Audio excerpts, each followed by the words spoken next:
Cooper, please. Yes, I'm Earl Cooper, and though we are a little light on Republicans, I am kind of heavy, so I am a Republican. So, I will say that. And also, in all sincerity, I'm glad to be here. And I am Brady, which is our local high school PTA president. So I'm here on behalf of a couple of reasons there. And I am also running for state representative of the 58th district. Thank you. Thank you, and we'll certainly, at minimum, be talking to you in your capacity as PTA president very much, and you won't have to explain that at all. Thank you very much. And I don't think I didn't hear back from Rebecca Cerna, and I don't think she's here, but if she comes in from Streets Alive, we had a very successful event that she and her group led, and we're hoping she can make it tonight and give us a quick report, but I think everything went extremely well, and if we can get to her, we will come back. We're going to move ahead. Actually, I'm going to just go here out of order, Frazier, to you, so you can introduce Melissa in case she has to move onward, and not that there's any better way to spend Monday evening. Sure. As you know, we have hired a bookkeeper who has been instrumental in helping us clean up, organize not only our books, but getting our budget reports in order as well. And it is Melissa Creast, if she'd stand up. And she is the backbone now of our finance, and is doing a great job. If anyone has any questions, you can funnel them through me to Melissa. If you have a question tonight you may want to ask. Just to finish out my report, I'm not going to steal Pamela's thunder on Summerfest, but I can tell you from what I saw and collected up, just on Saturday, as I heard, we were ahead in almost every venue on Saturday than all of last year. So from there on, I'll let Pamela fill you in. We're not finished yet. We're not on that. It takes another 30 days before all the figures are pretty close to complete. Melissa, thanks very much, and I'll just remind the audience that the reasoning the board and that Frazier brought forward on this, which I think was very persuasive, is that the notion here is that we've had great variability in the ability of our treasurers, all the way from extremely good to folks who really struggle with the simple task. And we still very much believe in an elected treasurer who will oversee the task, who will monitor the funds and so forth, but the beauty of having somebody like Melissa is that it provides some continuity in the regular transition of regular duties, and I think it's going to make transitions when they occur a lot better. We've always been blessed with honest treasurers, praise God, but we very much appreciate it. I know she's done work for a couple of local PTAs and are very well rooted in the community and are used to groups like us. So I would add one thing.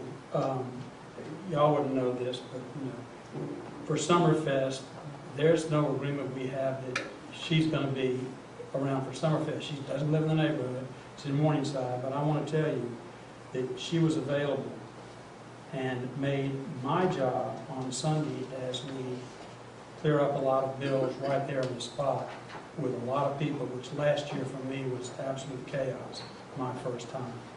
Just the fact that she was basically on call all of Summerfest weekend was an unbelievable help to not just me, but all of Summerfest. So I had to go talk to her. Is she the other signature on the check? No. All of the check signing authority is still utterly under the control of the board, and Lola and Frazier take care of that for us. So we haven't changed that, but as a matter of principle, not because we have ultimate faith in Melissa, it's just a matter of principle. It seems the appropriate way to go forward with that, to keep it under control of the board. We really appreciate having you. Thanks for coming. We'll return to the agenda and planning. Lola. Our first case is a change of ownership and agent for Taco Mac, and it is Susan. I'm not sure how to pronounce it. Susan Otto. And I've forgotten. I don't have It's more Mike Sard from Mike Sard Left Returns. So if you want to just talk about the change of ownership first, and then I'll report on the planning committee. Thanks, Mike. Thanks. First of all, sorry Susan couldn't be here tonight. We discussed with the subcommittee previously. Taco Mac is having their annual golf fundraiser today, so Susan's out of that. The purpose of this application is Taco Mac and its 23 stores system-wide are taking in new investors. And as part of them taking in new investors, they're restructuring the corporate ownership of some of their stores. And one of those stores that they're changing the corporate structure at is the store Taco Mac #1 in Virginia-Highland. So because they're putting it into a new legal entity, that changes the entity that holds the alcohol license, and thus we're before you having to submit a new alcohol license application. I think from your all's point of view, you wouldn't notice that there'd be any change to Taco Mac. It's the same folks will be operating the company and making the company decisions. On more of a local level, Joe Freer has been the agent on the license for many years. Joe is taking this opportunity with new investors to come in to literally cash out. So since Joe's been the agent on the license, we're replacing him with Susie Otto, who's been with the company for several years. And that's why we're here. Anybody have any questions? I just have a statement. I'm your backdoor neighbor. Which one? Right behind Taco Mac. I live on Ruckley Drive, so I back up right to it. And over the years, we've worked out any problems that we've had with noise or whatever. And I just hope that whoever is taking over now is aware that it's residential behind the store, and we need to be working together. Yeah, I think, like I said, you'll have the same folks who will be operating that store, who already have that great relationship, will continue to be minding the store. They're very aware of where they are in relationship to residents. Good. Well, so the planning committee, met with all the parties, and basically there have been, to our knowledge, no violations. Everyone's tips trained. Susan's been with the group since 1993, I believe the note I have here. So we unanimously approved this application. So I'll make a motion, unless anybody from the board has any questions, that we approve LRV 318. Second. And all in favor? Anyone not voting or abstaining? All right, sir. We'll transmit that to the NPU and see you there next Monday. Thank you. Thank you. And our next case is 512-070, and it's 906 Highland View. Application for a reduction in side yard setback from 7 feet to 3 feet 2 inches. And I believe that Mark Arnold's here to present the plan. I'm probably right where you need to be. I don't know, where do you want me? Yeah, I'll stand here. I'll block this camera.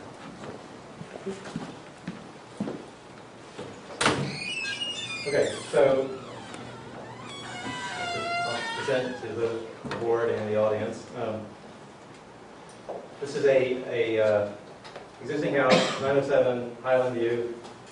There's a picture of the existing house here, and that's the back. And Jack Zantel is the contractor. I'm the architect and the applicant. And we're asking actually for a number of variances.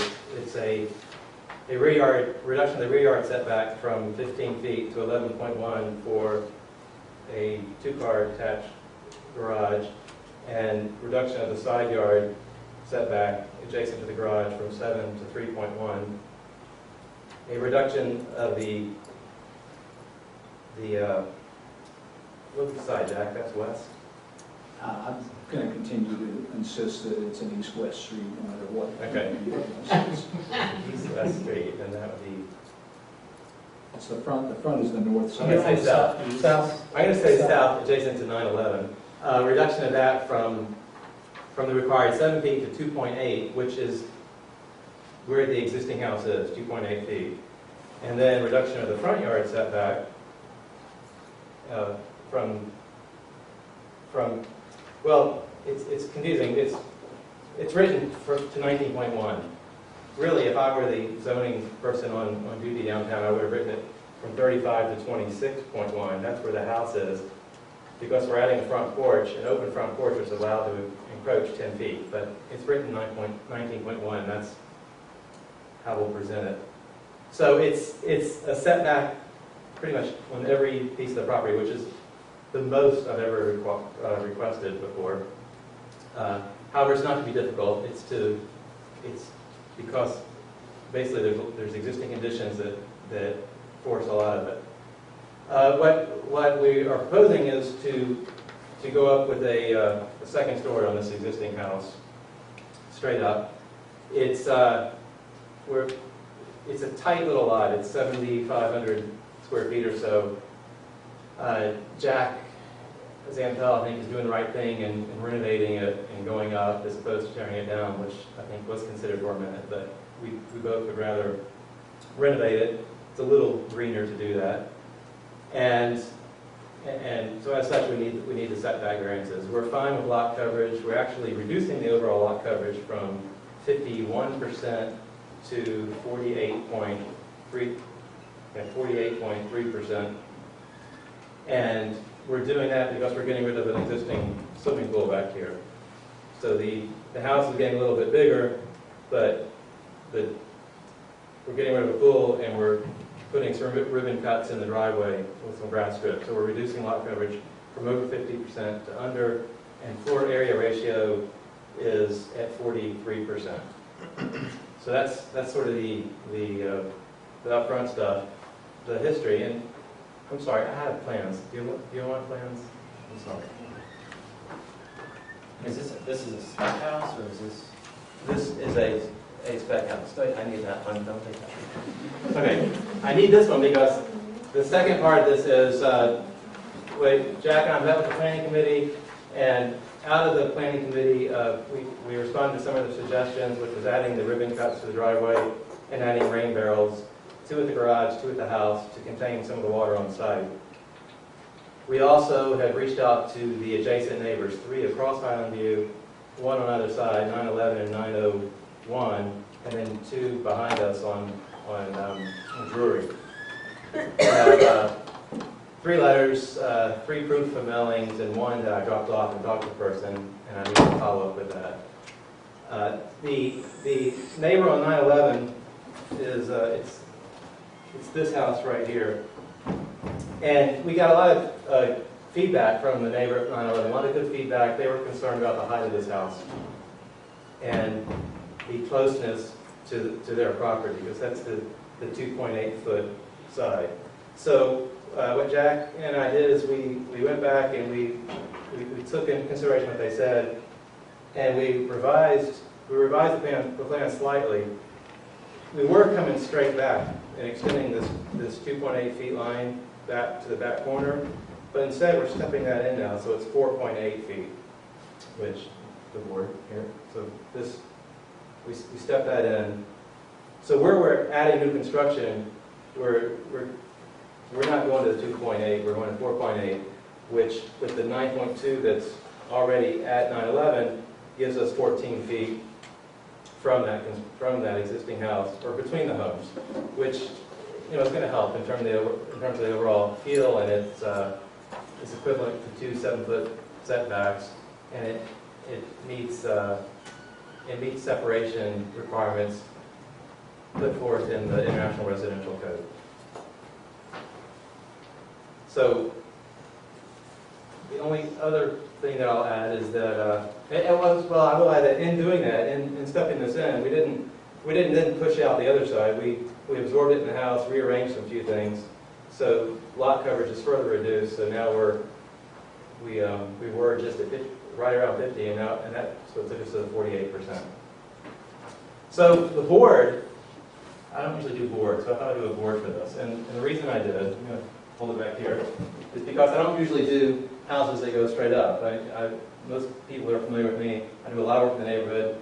Mostly I try to inhabit the roof line, to build out, reframe the roof or change it so I can get a second story in the roof. It feels like a second story. Given the tightness of this lot, the only thing that made sense was to go straight up. So, being an architect, having been on the historic overlay committee of Lola, and being frustrated with a lot of the infill stuff that's in the neighborhoods, I started looking more closely at the existing two-story homes to say, well, because there are a lot of them, and I was asking myself, well, why do these existing two-story homes, which is this column here, except for the top one, to these homes, why do they look good? I mean, they've been here since the 20s and 30s, as long as they're one-story homes. They're next to one-story homes, they don't tower over them, they're not offensive. And so I've been looking at that, and what we've tried to do is incorporate some of the detail here in this edition. And it's little things like, if you drive home, you may notice, for the most part, the windows engage the freeze trim right under the roof and soffit and the freeze board that runs around, and the windows engage that, as opposed to sitting up another foot or so.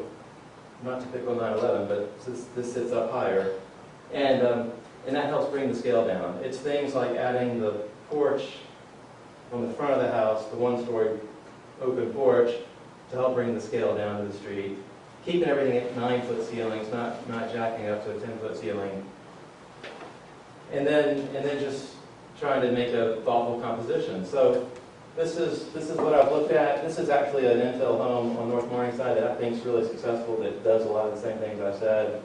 And then this picture here is the house at the corner of Highland Terrace and Barnett, or Highland View and Barnett. So it's on the same street.